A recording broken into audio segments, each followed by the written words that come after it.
Hi mga mama, welcome back to my channel. By the way, pagpasensyahan nyo na kung ganito yung ilaw ng ating kwarto kasi matutulog na ako and umiinom tayo ng aking hibiscus tea. Nagtimpla ako. Ito yung mga ginagawa ko talagang routine bago ako matulog. Sobrang sarap. Bago ako matulog, lagi akong umiinom nito. By the way, promote ko lang, order kayo sa aking TikTok. Showcase ng hibiscus. Magandang hibiscus.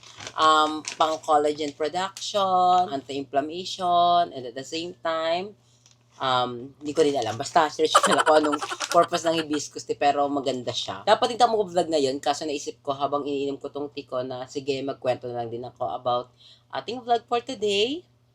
Ayun nga, meron tayong bad news, nakakalungkot na balita kasi hindi tayo makapunta ng Cavite. Gustuhin ko man, hindi ko talaga pwedeng bumiyahe kasi alam niyo naman may bagyo ngayon. Ayoko kasing pag bumiyahe ako papuntang Cavite is may stranded ako. Alam niyo naman na gustong gusto ko na pumunta ng Cavite kasi gusto ko na rin makipag-vlog sa mga bakla, mamit sila kasi ang tagal na para mag-iisang buwan na akong hindi ko sila kasama.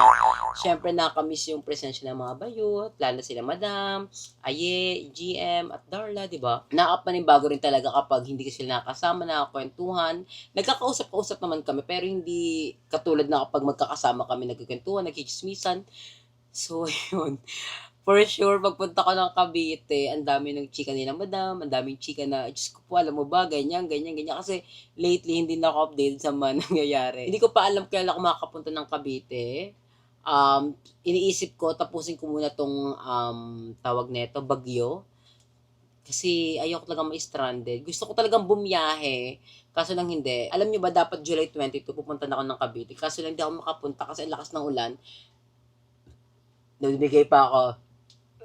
Diyos ko po, nabusog ako. Wait lang, nakakalala ko yung digayo. Add ko lang, alam nyo ba na stranded ako sa bahay ng kaibigan ko for 2 days. Nakakaloka kasi sa sobrang lakas ng ulan, that time pauwi na ako ng bahay, nagbook na ako ng joyride, umuulan nun, Diyos ko po. Tuwa lang ako nun kasi may nag-accept ng booking ko. Tapos along the way, Diyos ko po, may baha. Actually, nakakatawa nga yung rider ko kasi kahit baha na pinilit niya talaga kasi gusto niya nga makauwi ako. Kasi alam niya rin naman na ayaw niya ako ma-strand, gano'n. So, meron kaming part ng baha na daanan namin. Diyos ko po, sa pangalawang part sa may SM Sukat, if you know what I mean, lagpas tao na yung baha. Actually, sa ibang tao hanggang balikat. Kung sa akin, lagpas tao yung kasi alam yung malita ko. Hindi kaya ibiyahe ng motor yon. Natuwa na nga lang ako sa rider ko kasi pinipilit niya ako makauwi. Naghanap siya ng ibang route kung paano ako makauwi and meron siya nakausap na rider doon na na-stranded din na pwede daw sa Taguig. Kaso naman daw sa Taguig, baha din. Mahirapan din siya. So ayun na, kasi nabalik ako sa bahay ng friend ko kasi kahit pilitin ko talagang umuwi, hindi ako makauwi. Ito nga sa bahay namin, bumaha. Iniisip ko nga yung mga ibang bahay. Kasi dito sa amin, mataas na to ha. Pero pa kayo mga ibang bahay. May mga nakita ko sa post na lagpas second floor na, abot na ng second floor. Iniisip ko din yung mga aso. Nakakaloka. Feel ko kasi kahit pilitin ko pumunta kay Madam Ivan, if ever makapunta ko doon tapos rainy season, feel ko malulungkot lang talaga ako. Kasi naranasan ko na rin naman umulan kay Madam, tapos nandun ako. Ayoko ng ganung vibes kasi ang lit ng bahay ni Madam, wala naman ako napupuntahan ibang lugar doon. Doon na kay Madam, nasa bahay lang nila ako, doon na kami nagba-vlog. Wala naman ako mga close doon na kapitbahay, sila tito lang. So, ayun, feel ko pag nasa Cavite ako, tapos itong rainy season, feel ko walang mangyayari sa akin doon. Makapag-vlog man kami ng mga bakla, pero syempre, ayoko namang nagba-vlog kami na after vlog, malungkot na naman ako. Kasi nga, ayoko talaga, di talaga ako fan ng rainy season. Wala, malulungkot lang talaga ako. Ayoko kasi talaga na nandun ako tapos season ng umuulan. Nakakalungkot, nakakabagot kila Madam. Lalo na wala si GM doon kasi si GM sa bahay nila. Tapos si Darla wala din. So, sino-sino kami nandun? Ako, Madam Ivan at Ayi lang. Tapos si Eternity. Ano, magbabaliwan kami doon. Mas prepare ko na dito muna ako sa bahay para at least nakikita ko sila mama. Nakita ko yung pamakin ko. Para kahit papaano, hindi naman ako ganun ka-bored. Hindi naman ako ganun kalungkot. Ayun lang yung balita ko for today's vlog na hindi tayo makapunta ng Cavite. Hindi ko alam kung kailan ako makapunta. Hindi ko din talaga alam. Hindi ko din kasi na-expect na ganito pala yung mag-i-excel ng bagyo, Diyos ko po, na ang lakas pala, hindi pala siya eme-eme. Hindi ko dapat to i-share na, kaso lang baka magalit kayo sa akin na bakit wala ako sa Cavite, baka isipin nyo may away-away na mga bakla. Wala po, okay po kami. Sadya hindi lang ako makapunta kasi lakas ng ulan. So let's pray everyone na sana mawala na tong bagyo at Makapunta na tayo ng Cavite. Ang isang order nga man ng spicy samgyupsal. Tapos yung kimchi jjigae, may ano yan, walang kasamang rice yan. Paano pag walang kasamang rice? Bawal? Ha? Ah. Ano pa? Magkano additional egg? Wala na ibang soup, ma. Ramen. So, update lang. Dito tayo ngayon sa may SM Sukat. Dito ako kakain. Dito ako magdi-dinner. Sabay kasi ang pagkain is isda na may sabaw. Di ako makain ng isda. So, dito ako sa may SM. Ay, dumating na order ko. Wait lang. Thank you. Umorder ako ng bibimbap.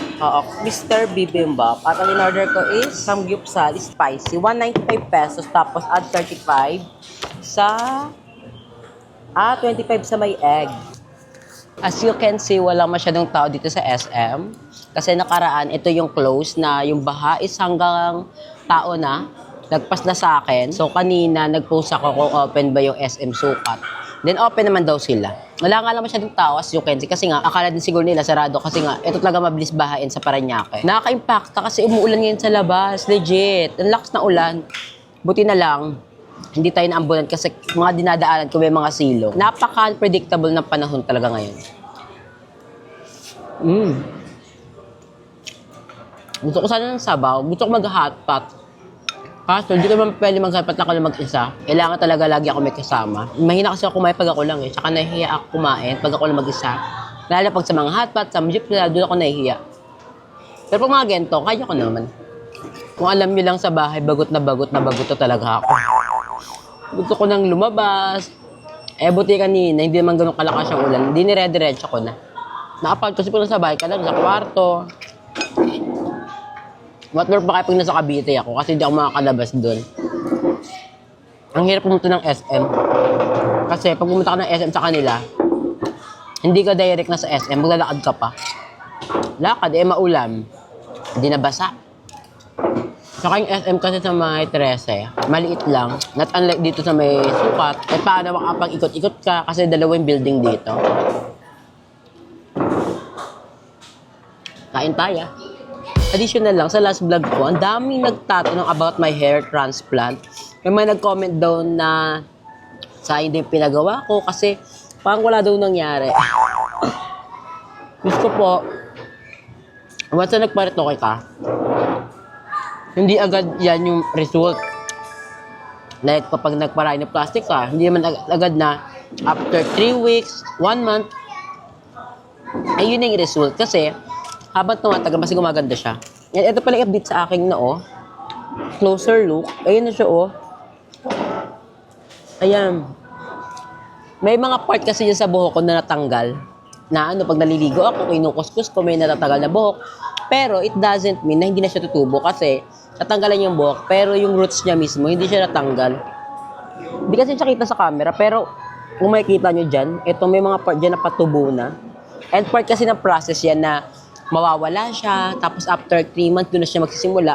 Makaka 1 month ko pa lang. Ang ganda nga ng result ko compare sa mga ibang nagpa-hair transplant kasi akin humahaba siya agad. Sa mga ibang hair transplant kasi after 1 month, wala pa din, matagal tumubo, matagal mag-grow yung hair. Saan kasi umaba na siya agad. Niloloko lang ako sa mga nagko-commenta. Sayang lang pinagawa mo, Javi, parang nangyari. Diyos ko po, kakaisang buwan pa lang. Ano bang gusto nyo? After 1 month, ngayon agad yung result, bongga na agad. Siyempre, hindi naman ganun yun. Kapag nagparitoke ka talaga, kailangan talaga ng patience kasi hindi talaga agad-agad yan. Itong ilong ko, after 1 year lang naman ito gumande. Pero yung mga 7 months, hindi ito magandang ilong ko kasi parang magapa siya dito. Ganun talaga, pag nagparitoke ka, hindi agad-agad, na yun agad yung result. Siyempre, you have to wait. Sa TikTok, mga nagpa-hair transplant, hindi agad-agad yung haba ng buhok. Hindi agad-agad na final agad yung result kasi lalo na buhok yan. Hindi man agad-agad umahaba ang buhok natin. Ako nga na nagpa-hair transplant, chill-chill lang ako eh. Kasi, you have to wait talaga. Hindi agad-agad yung tutubo. Ang ganda na nga, tignan mo.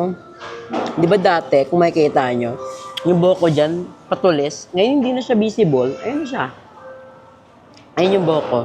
Wait nyo lang yan. Hindi agad-agad tutubo yan. Hindi agad-agad na parang after a month. Diyos ko po, ang haba na.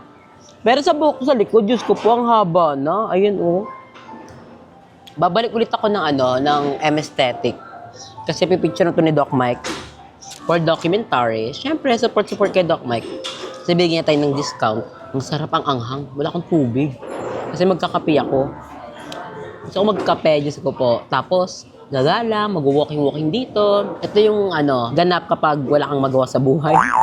Yung bagot ka na, kailangan mo kasi lumabas-labas din. Hindi mo pwede nasa bahay ka lang ninyo kasi nakakabaliw. Kahit andun yung family mo, nakakabaliw pa rin. Parang gusto mo may nakikita ka ba ibang tao, ibang ambience. Kasi pa nasa bahay ka lang, nakakabagot talaga. Lalo na tag-ulan ngayon. Lahat ng tao, naghanap ng kayakap.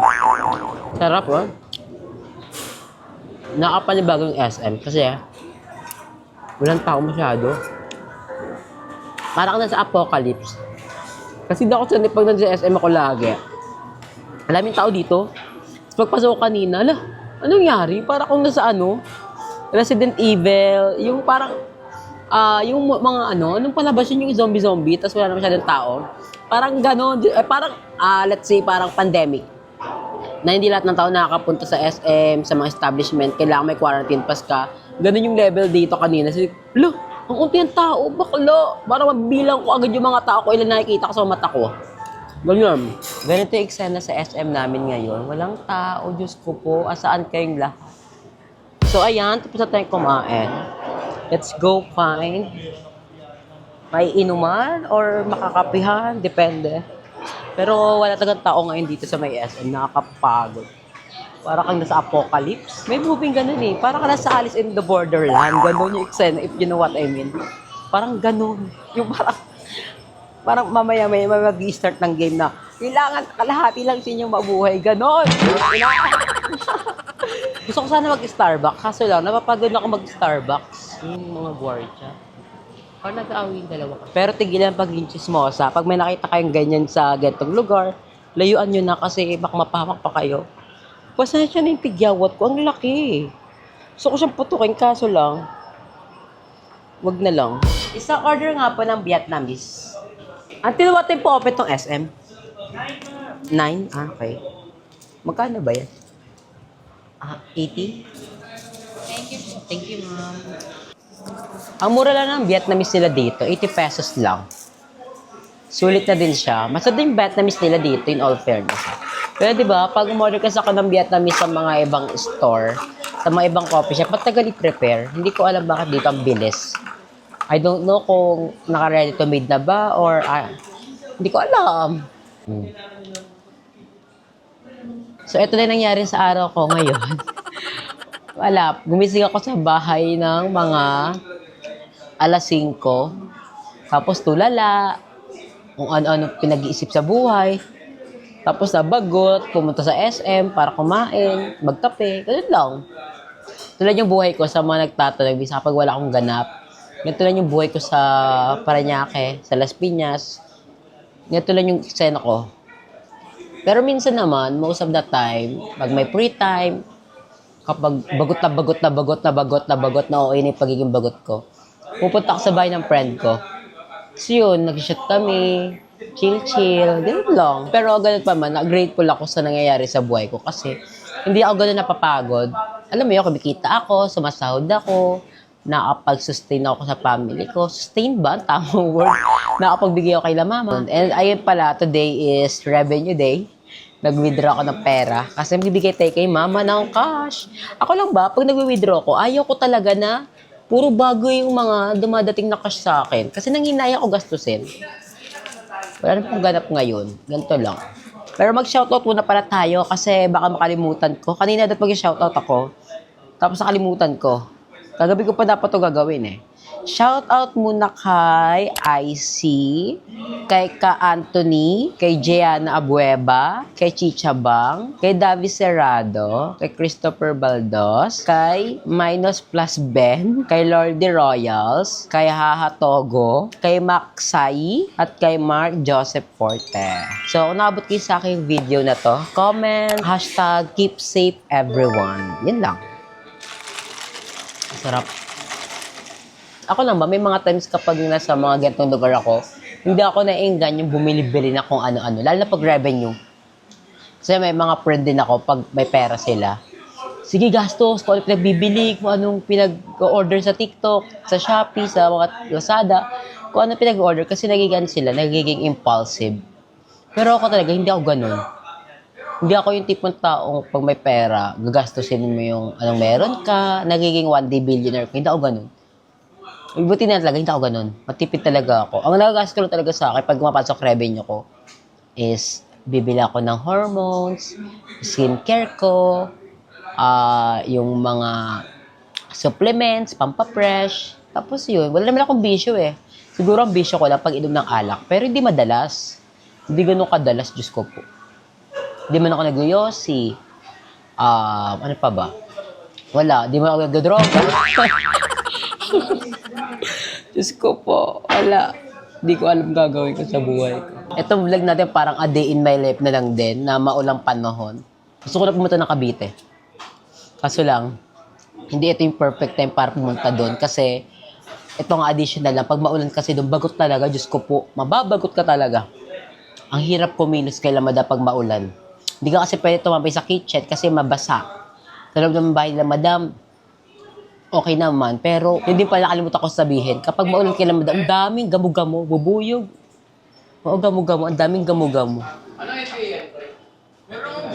Ayun nga, ang daming gamo-gamo kay Madam. Diyos ko po, nakaka-impacta. So, ang ending, pag may ganun eksena, pinapatla niyang ilaw, kakapagod kasi kay Madam ano eh, mapuno. Hindi ko alam, pag may mga gamo-gamo, kay Madam ay bala yung maraming gamo-gamo. Sa kay Tito, wala. Pero hoping na makapunta tayo ng Cavite bago to matapos tong buwan kasi gusto ko talaga makapunta doon. Para makapag-vlog kami, makapagkwentuhan kasi ang daming chika ng Porsche, madaming kwento yun sila Madam. And kanina nakausap ko si Madam pala kanina na gusto ko na pumunta dyan kaso sabi ko di ako makapunta kasi baka may stranded ako sa daan. Hindi ko makapunta naman talaga ako doon kung pipilitin ko. Pero yun lang, mapapatagal ako sa biyahe. Gusto ko na talaga magkabite, legit. Kung alam nyo lang, tagal ko kasama yung mga bakla. Ngayon, mag-isang buwan ko na din sila kasama. Nababalik. Hindi na ako updated sa mga issue, sa mga chika. Eh, pala mga bakla yun. Halos araw-araw may mga kwento sa buhay yan. Diyos ko po. Lalo si GM. Si GM ngayon wala sa bahay nila.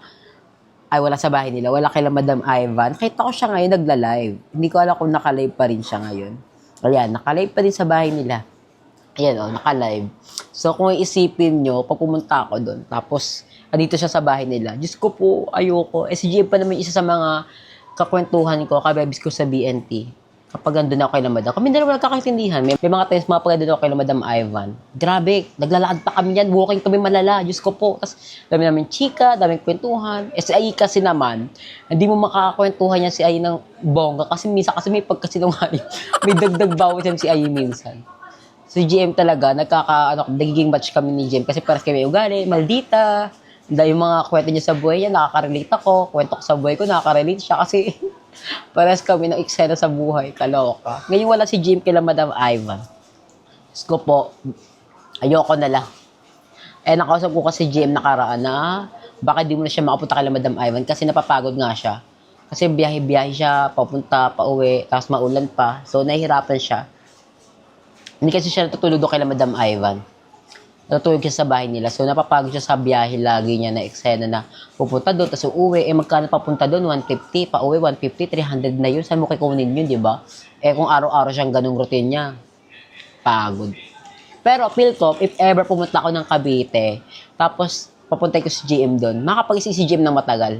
Kasi nagkwento sa akin ni GM nakaraan na ayaw niya din daw doon kay Madam. Kasi nga, hindi niya nakakausap pa siya doon si Aye. Well, ayun naman, nasabi naman sa live yun. Na parang gusto kasi ni GM. Lahat ng attention ni Aye nasa kanya. People pleaser din kasi sa M. Wala tayong ganap today. Nakakaloka kasi every time na tumitingin ako dito sa side na to, tumitingin yung tao, magkasalita ka mag-isa. Ang hirap maging vlogger, Diyos ko po. Magkakamala kasi Raulo. Wala. Kainin mo yung pride mo. Kailangan mag-vlog eh. Kanina nga, nag-vlog ako eh. May nakatingin sa akin. Bala ka dyan. Basta mag-vlog ako. Kailangan mag-upload. Baka next vlog mag-hotpot tayo. So, sana matuloy yung hotpot natin. Gusto mag-hotpot kahit at home lang.